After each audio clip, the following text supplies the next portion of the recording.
दूसरा पार्ट है कि ह्यूमन राइट एक्टिविटी कौन सी रही। अब ये संगठन जो हमने स्थापना किया, हम इसको कोई और नाम भी दे सकते थे, लेकिन ये सारी जितनी बातें नहीं, आज के टाइम पे ये पहले मैं थोड़ा सा इसका गठन बता देता हूँ। जो इसका गठन है वो भारत सरकार से कंपनी एक्ट 2013 में नॉन प्रॉफिटेबल जितनी भी ऑर्गेनाइजेशन है तो उसके तहत रजिस्टर्ड है, सेंट्रल गवर्नमेंट से रिकॉग्नाइज्ड है, भारत सरकार ने मान्यता दे रखी है। उसके तहत यह गैर लाभकारी संगठन है जो चलता है। अब पूरे भारतवर्ष में लगभग हम 12 राज्यों में कार्य कर रहे हैं। कुछ मैं ज्यादा तो नहीं बताऊंगा, हजारों केस हैं, भाई साहब लोग जुड़े हैं तो उनको पता है, लेकिन कुछ लोग नए हैं, मैं उनको कुछ केसेस पे वाकिफ कराता हूँ जिसमें हमने काम किया। मैं नाम नहीं लूंगा, महाराजगंज में ही वकील साहब हैं, इलाहाबाद हाईकोर्ट में इसमें प्रतिष्ठित लॉयर हैं। परिस्थिति विपरीत होती तो नहीं पता होता, कोविड में सबकी परिस्थिति विपरीत रही, गाँव में थे वो अपने, और अब वकील आदमी है तो गलत हो रहा तो थोड़ा बहुत तो बोलेगा ही।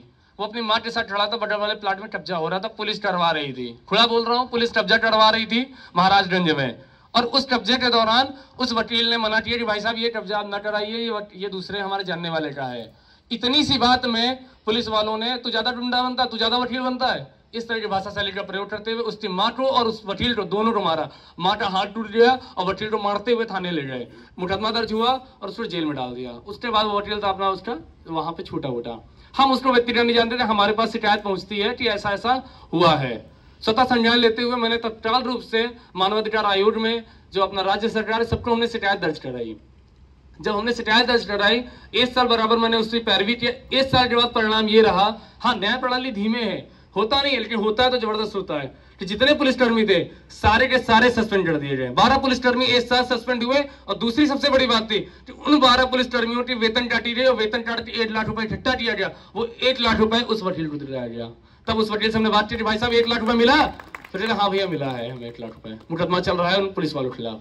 तो बात 1 लाख की नहीं है, बात है सिस्टम से लड़ने की। बात सिस्टम से लड़ कौन पा रहा, जो लड़ेगा वो भैया झेलेगा, सबको अपनी जिंदगी प्यारी, लेकिन हम सिस्टम से लड़े और उस व्यक्ति को वहां पे हमने 1 लाख रुपए दिलाया। वो 1 लाख रुपए की हमारी जीत नहीं थी, लेकिन हमारा ये प्रयास था कि हम पहली बार ऐसा हुआ कि पुलिस से सीधे लड़े और सीधे हम जीत के आए।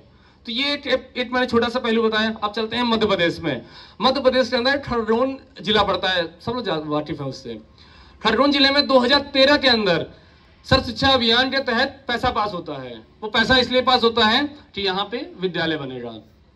अब वो विद्यालय बनने की बात होती है, विद्यालय बन ही नहीं पाया। आज 2023 आ गया था, छोटे छोटे बच्चे वहां पे धरना प्रदर्शन कर रहे थे। वो तबेले में स्कूल चल रहा था, पैसा पड़ा है खाते में, लेकिन प्रयोग कैसे थे, उसमें व्यवधान क्या था सुनिएगा। व्यवधान ये है, तो जो जमीन अलॉट की गई वो जमीन जो खनन का गिट्टी का खनन होता था उससे 500 मीटर दायरे में थी, और उस व्यक्ति ने गवर्नमेंट से लीज पे ले रखी थी, हम यहाँ गिट्टी का खनन करेंगे।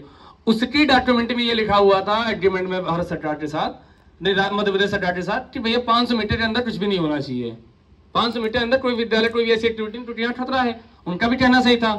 अब ये जमीन के लिए इतना विवाद हो रहा था, हमने उस पर मामला आया हमारे पास, पूरी हमने शिकायत दायर किया। जितने प्रधानमंत्री, राष्ट्रपति महोदय, जितने भी महोदय अपने यहाँ पे हैं, बड़े से बड़े लगाते हैं, सबको शिकायत हमने दायर किया। अब जब इतनी शिकायत पहुंचती, थोड़ा सा तो जवाब देना आपको पड़ेगा ही। ग्रीवेंस पोर्टल बने हैं, जवाब तो देंगे, नहीं जवाब देंगे कोर्ट जाएंगे। अब वहां से हम प्रॉपर उनके साथ 6 महीने लगे रहे। अब बात आती थी, अब सर्व शिक्षा अभियान वाले हाथ पैर पे आ गए कि भाई साहब आप शिकायत वापस ले लीजिए, हमारे पास जमीन नहीं, हम क्या करें। तो जमीन नहीं तो व्यवस्था करें, डीएम साहब नहीं है तो सारी बातें हुई, तो उनके हाथ में नहीं था। तब हम लोग ने गांव पूरा जो उतना उस एरिया था वहां पे लोगों से बात किया, कोई ऐसी जमीन, एक जमीन निकल जाती ग्राम सभा की, वो जमीन खाली पड़ी थी, उसमें हमने बात किया।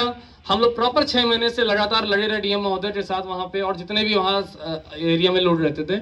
और ये रहा कि पिछले साल ही मैं बता रहा हूँ 2022 में वहां पे स्कूल की नींव पड़ी। इस बार बुलडोजर चला, लेकिन विकास के लिए चला, और वो नींव वहां पे खोदी गई और वहां पे विद्यालय बन रहा है। और अब वो बच्चे जो 100 बच्चे तबेले में पढ़ रहे थे, अब वहां बच्चे के एडमिशन 400-500 बच्चे होंगे वहां पे, और बच्चे आराम से पढ़ेंगे। आप चेक कीजिएगा, मानवाधिकार संघ फोरम की मुहिम थी। इसका मैं और एक बात बताता हूँ, कई लोग सोनाली फोगाट को जानते होंगे, कई लोग जानते होंगे, आज वो नहीं इस दुनिया में रही, लेकिन भाजपा की नेत्री थी बड़ी, और अपने यहाँ की हरियाणा में एक अच्छा राजनीतिक उनका करियर था। उनके खिलाफ भी हमने शिकायत दायर किया। अब वो तो बड़ी हस्ती थी, अब बिग बॉस में भी आई थी आपके। उन्होंने क्या किया था, जो एक मंडी, आपके मंडी समिति होती है, तो वहां पे एक अधिकारी था, वो गलत कर रहा है, वो सही कर रहा है, उससे मतलब नहीं है, लेकिन आपने चप्पलों से उसको मारा। वीडियो था, पब्लिक पब्लिक में चप्पलों से मारा उसको आपने, और उस टाइम उस मामले में हमने शिकायत दायर किया और उनको 1 दिन के लिए हमने वहां पे जुडिशियल कस्टडी में भिजवाया। और दैनिक जागरण से लेकर अमर उजाला, हिंदुस्तान सब में हरियाणा में छपा था कि वो अभिनेत्री के खिलाफ ऐसा हुआ है। ये पहला ऐसा मामला था जब इतने बड़े सेलिब्रिटी साथ हमने ऐसा किया। गलत करेंगे तो बोलेंगे हम मैं ये कभी नहीं कहता हूं कि मैं न्याय प्रणाली हम लोग हैं या हम यहाँ पे पुलिस प्रणाली है, लेकिन हाँ यदि गलत होगा तो हम आवाज उठाएंगे। हम अपनी शिकायत, आपकी शिकायत वहां तक जरूर पहुंचाएंगे जहां तक पहुंचनी चाहिए। अब वो व्यक्ति का ईमान जानता है कि वो मुख्यमंत्री कैसे हैं भाई साहब, वो उनके विशेष सचिव कैसे हैं, वो एसपी कैसे, वो डीएम कैसे, वो कार्रवाई करते नहीं करते हैं। लेकिन हाँ ये प्रयास रहेगा कि हम आवाज उठाते हैं और वो वहां तक पहुंचाते हैं। अभी हम आपको बता रहे हैं, मैं अभी भी हताश हूं। आप लोग यहाँ पे बैठे हुए हैं, आप लोग उत्तर प्रदेश की धारा भूमि पे हैं। उत्तर प्रदेश और बिहार का आदमी सबसे ज्यादा गरीब तबके का मजदूर जो है गांव क्षेत्र में जाता है, शहर क्षेत्र में जाता है। आपका लुधियाना हो गया पंजाब में, महाराष्ट्र में मुंबई हो गया, कहीं ऐसे नई दिल्ली हो गया एरिया में जाता है जहां पे वो काम करने जाता है। वो गरीब है, मजदूर है, तो क्या उसका अधिकार कुछ बचता ही नहीं है। वहां की परिस्थितियां ऐसी हैं कि जब वो व्यक्ति मान लीजिए लुधियाना में खत्म हो, भाई साहब सुनिएगा, आप समाज सेवी हैं, आप सुनिएगा, मेरी बात से बताइएगा हो रहा था नहीं हो रहा था, और समझ रहे नहीं समझ रहे। वो वहां पे व्यक्ति गरीब मजदूर वहां पे खत्म हो जाता है, मर जाता है अगर, तो उसकी डेड बॉडी पहुंचाने वाला कोई नहीं है। 1-2 बार हमने 2-4 बार हम पहुंचवा देते, भैया सब लोग मिलकर 40-50 इकट्ठा हो गया, एम्बुलेंस के माध्यम से पहुंचा दिया। ना राज्य सरकार ने ऐसा कोई नियम बनाया, ना राज्य सरकार पहुंचा रही, ना जिला सरकार, ना वो कंपनी पहुंचा रही, कोई इसे मतलब नहीं कि पहुंचा पा रहे हैं। हमने उस वहां पे शिकायत दायर किया कि अगर कोई व्यक्ति मर जाता है और बिहार जाना चाहता है तो उसकी डेड बॉडी उसकी पत्नी देख सके, तो क्या पैसे नहीं इसलिए नहीं देख पाएगी, वो अपने पत्नी वीडियो कॉल पे दर्शन कराते हैं कि अंतिम संस्कार है, आप दर्शन कर लो। ये परिस्थिति हम लोगों की है, ये भारतीय संस्कृति है, इसको हम नैतिकता मानवता कहेंगे कि वो पत्नी अपनी पति को नहीं देख पा रही, वो अनाथ बच्चा अपने बाप को नहीं देख पा रहा केवल इसलिए क्योंकि उसका पति की लाश नहीं पहुंच पा रही, पैसा नहीं है। कौन पैसा लगाने वाला है? करोड़ों रुपए बड़ी बड़ी समितियों में खर्चा होते हैं, बड़ी बड़ी योजनाओं में खर्चा होता है, बजट आता है तो 100, 200, 500 करोड़ योजना में, इससे नीचे बात ही नहीं होती है। क्या उसकी बात नहीं हो सकती? वो गरीब मजदूर है, दिल्ली में रह रहा है, पंजाब में रह रहा है, अपना घर परिवार चला, वही मजदूर है जो आज देश को आगे बढ़ा रहा है, वही मजदूर है जो काम करता है। एमडी और राजा तो सब ऊपर बैठते हैं, मजदूर काम करने वाला वही है, और उसकी ये स्थिति। हमने शिकायत दायर किया, माननीय प्रधानमंत्री कार्यालय में दायर किया, माननीय राष्ट्रपति कार्यालय में दायर किया, पंजाब कमिश्नर में दायर किया।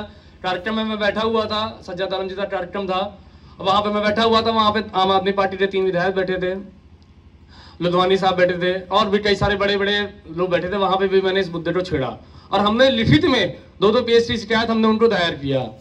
प्रधानमंत्री कार्यालय से हमारे पास जवाब भी आता है, मुहर लग के भी आती है, कार्रवाई अग्रेतर प्रेशर की जाती है, आगे के लिए प्रेशर, लेकिन कार्रवाई नहीं हुई, आज तक कार्रवाई नहीं हुई। हम इंतजार कर रहे हैं, शायद तो नियम बना देंगे। हमने उनको रास्ता भी बताया, ये नहीं कि हम केवल शिकायत, हम भैया कमी बता रहे हैं, हम रास्ता भी 2-3 रास्ते बताए मैंने। पहला रास्ता बताया कि आप जो वहाँ विधायक लोकल का है या जो वहाँ का सांसद है, उसकी जिम्मेदारी बनाई जाए कि वो डेड बॉडी को उसके घर तक पहुंचाए, ये इतना पैसा उसके पास रहता है, पहली बात। दूसरा हमने बनाया कि वहाँ के जो डीएम है वो ये निर्देश दे दें कि जिस कंपनी में जो व्यक्ति काम कर रहा है गरीब मजदूर, उस कंपनी में यदि कोई काम व्यक्ति खत्म होता है तो उसको आप पहुंचाइए उसके घर तक। हमने कहा चलो मान लीजिए दोनों में खर्चा बहुत है, कोई किसी जेब से तो जाएगा, हम तो दोनों साइड कीजिए। ट्रेन तो डेली चलती है, ट्रेन डेली चलती है, एक आप कंपार्टमेंट बना दीजिए, एक आप डब्बा खाली कर दीजिए, वो केवल लाशों के लिए हो, क्या नहीं जा सकती? उसमें वो डेड बॉडी उससे गांव तक पहुंच जाएगी आराम से। डेली ट्रेनें जाती हैं, यूपी, दिल्ली, बिहार, पंजाब सब जुड़ा हुआ है, उसमें उसकी बॉडी पहुंच जाएगी, वहां उसका परिवार उतार लेगा। ये भाई सब कर सकते नहीं कर सकते हैं? करने की बात है, करोगे तो सब कुछ है, नहीं करोगे तो कोई बातें नहीं है। इन विषयों पर कोई बात ही नहीं होती है, सारी बातें होती है उनमें जो बेकार की चीजें हैं।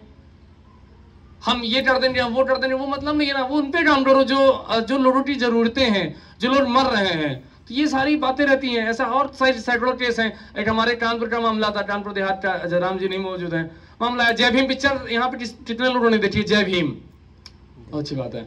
जय भीम के सेकेंड पार्ट हमारे कानपुर में हुआ, कानपुर देहात में। कानपुर देहात में ये हुआ कि वहां पे 4 मजदूर पकड़े गए, वो वहां पे भट्टे में काम कर रहे थे, और किसी के यहाँ चोरी होती है, मैं जाति का नाम नहीं लूंगा लेकिन क्योंकि वो विवादित होता है, तो किसी बड़े उसके यहाँ चोरी होती है और गरीब तबके का व्यक्ति 4 को उठा के फंसा दिया जाता है।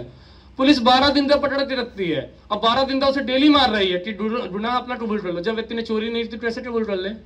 उसकी बीच की टांगे दोनों फैला दी गई, नसें फट गई पैर की, लेकिन पुलिस से कोई होशवार नहीं। हमारे पास पता चला, हमें शिकायत आई, हम डायरेक्ट कार्रवाई नहीं करते, पहले हम लिखित में लेते हैं। कल को गरीब आदमी पलटता ही बहुत तेज है, ये भी मैंने बहुत बड़ी चीज देखी। इतनी तेज कोई आदमी नहीं पलटे जितनी तेज गरीब आदमी पलट जाएगा, पैसा दे दो पलट जाएगा।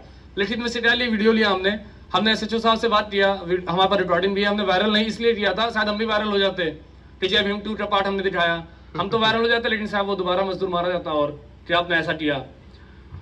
अब हमने वहां पे एसएचओ साहब से बात किया, हमने उनसे लाउड स्पीकर पर रखा, सब लोग बैठे थे, हमने बात किया उनसे, भाई साहब आप यहाँ पे ये ऐसा ऐसा मामला आया है और आप यहाँ पे चिराव गाँव का मामला है और 4 लोग हमने पकड़ रखा, उनके परिवार बड़ा गरीब है, अकेले मजदूर आदमी कमाने वाले, 2 छोटे छोटे बच्चे भूखे मर रहे हैं, तब तक कौन खाना खिलाएगा? क्या नहीं भाई साहब हम तो डेली छोड़ देते हैं, समझिएगा 12 दिन से मार रहे हो, अब बता रहे हैं डेली छोड़ देते हैं, हमने पकड़ नहीं रखा है। तो हमने उससे थोड़ा चिल्लाया कि भाई साहब आप पकड़ तो नहीं रखे हैं, आप ये तो झूठ बोल रहे हैं, सबकी यहाँ पे वीडियो रिकॉर्डिंग उनके परिवार की है, पड़ोसियों की है कि 12 दिन से आप पकड़ के डेली मार रहे हो। नहीं भाई साहब नहीं मारे, हम आपके पास 24 घंटे का समय है भाई साहब, बहुत जैसे आपके पास 24 घंटे समय है तो 24 घंटे अंदर आपने कार्रवाई नहीं किया, उसको नहीं छोड़ा, यदि उसने क्या FIR दर्ज, हमने क्या अगर मुकदमा दर्ज है, गलत किया तो उसको जेल भेजो ना, नियम पालन के, हम बेल पे जाएं। भाई साहब गलत कह रहे हैं, आप उसको बांध के वहां मारने क्या मतलब है? गुनाह कबूल कर लो, ये कर लो, टॉर्चर करने का 24 घंटे तो मजिस्ट्रेट सामने आपने पेश किया नहीं किया, 12 दिन से मार रहे हो। नहीं भाई साहब ऐसा नहीं है, कुछ भी नहीं है, और हम उनको डेली छोड़ देते हैं, हमने 24 घंटे समय आप उनको छोड़ दीजिए, अदरवाइज मैं बंदी पर अच्छी तरह रेट डालूंगा, जिंदगी भर आप जवाब देते डोमेंट नोटेड तो चली जाएगी। राम बाबू द्विवेदी नाम है उनका, मैं अभी बोल रहा हूँ वीडियो पे ही, राम बाबू द्विवेदी एसएचओ साहब हैं, सब 24 घंटे समय है आपके पास, छोड़ दीजिए, नहीं आप ये समझ लीजिए आपका जिंदगी करियर तो खराब हो जाएगा, वायरल बहुत भयंकर होंगे। 24 घंटे अंदर उन्होंने 4 लोगों को छोड़ दिया। बात ये थी कि वो जीत थी उन 4 लोगों की, वो बाहर आए, रो रहे थे, बता रहे थे भाई साहब ऐसे हमारा शरीर में निशान थे, हमने ठीक है तुम अपना घर परिवार चलाओ। अब अगर हम इसके आगे कार्रवाई करते हैं, हमारे सामने भी 2 रास्ते हैं, हम चाहते तो उसको लेकर हम आगे कार्रवाई कर सकते थे, लेकिन वो कार्रवाई करने के लिए बनाया कि अपने बच्चों को पालने के लिए बनाया है, वो लड़ पाएगा, वो वकील नहीं कर पाएगा, तो हमने उसको छुड़वाना पहले जरूरी था, तो छुड़वाया उसको, हमारे पास भी उसकी वीडियो है, अभी हम डाल दे तो बहुत वायरल हो जाएगा वो व्यक्ति, लेकिन नहीं, हमने रोका है कि अपना आराम से तुम अपना घर परिवार चलाओ, उसके ऊपर से मामला हट जाता है। तो ये इस तरह की घटनाएं सामने आती हैं तो हताश हो जाते हैं हम लोग, हतप्रद हो जाते हैं, बताइए ये सब चल रहा है। वहीं कानपुर देहात का एक और मामला था कि एक बलवंत नाम का व्यक्ति था, वो व्यक्ति नॉर्मल पूछताछ के लिए गया, और जब पूछताछ में वहां पे जाता है तो पता चलता है कि पूछताछ में जब वहां पहुंचता है तो पता चल पाता है कि वो व्यक्ति चोरी नहीं किया था, केवल वहां पे अपना बयान देने आया था, और वहां पे उसको इतना मारा गया वो मर गया, जुडिशियल कस्टडी में उसकी हत्या हो गई, बता रहे हैं कि हार्ट अटैक आ गया इसलिए मर गए। ये भारतीय व्यवस्था है, तो ये सारी दिक्कतें रहती हैं जिन पे सारी बात होती है। अगर मैं बात करूँ, मैं बोलता बहुत हूँ, तो अगर आप पूरा दिन में बोलने काम ही है तो मैं बोलता रहूंगा, तो मैं अपने वाणी को विराम देता हूँ, और फिर से हम जब रामलाल जी के पास जाते हैं। बहुत बहुत धन्यवाद, आप सभी लोगों ने बातें सुनी, कुछ समझी। मैं चाहूंगा कि संगठन से जुड़े और भी लोगों को जोड़ें, समाज सेवा के लिए प्रयत्न करें, प्रयास करें और उसे संगठित करें, फिर आगे बढ़े हम कुछ। यदि आप युवा हैं तो युवा का उल्टा वायु होता है, तो वायु की तरह बहें और हर तरफ जिधर से निकलें उधर अपनी रोशनी चमकाएं। जब आप मरे तो कम से कम हजारों लोग ये देखें कि हाँ कोई व्यक्ति मरा जिसने कुछ तो संभाल लिया किया। अगर नाम सर्च मारे तो कुछ तो आप बता कि हमने बच्चों को दिखाया कि आपके ये आपके आदर्श हैं। ये सारी बातें हैं, और मैं रामलाल जी दोबारा जाता हूँ, बाकी आपके जो प्रश्न है उसका मैं बाद में जवाब दूंगा।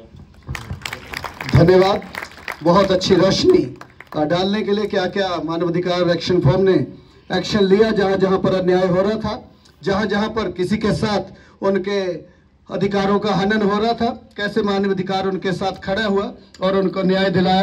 काफी बातें जैसे उन्होंने बताया बोल सकते हैं, पूरा दिन भी यदि लगे तो पूरा दिन बता सकते कैसे कैसे केस सॉल्व किए, कैसे कैसे जहां पर पुलिस ने अन्याय किया, कई और लोगों ने अन्याय किया, कैसे उन जगह पर खड़े होकर उन लोगों को न्याय दिलाया मानवाधिकार ने।